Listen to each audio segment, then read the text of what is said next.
اگه تو هم یه همچی درکی از زندگی داشتی، وقتی نفست خواست گولت بزنه، شیر نفست خواست گولت بزنه، با وعده ها، با اون محاسبات عقلانی خواست فریبت بده، به یه سمتی تو رو ببره که مسیر اشتباهیه، بوی شیر خشم دیدی بازگرد، با مناجات و حذر انباز کرد.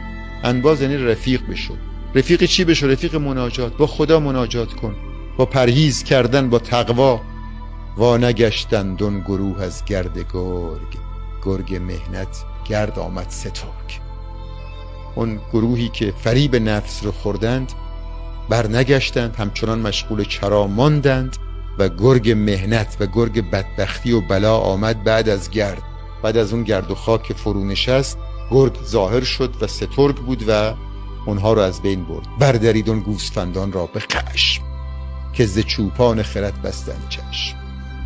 دیگه تمثیل و قاطی کرده با اون شرایط در واقع نسبت نفس و عقل.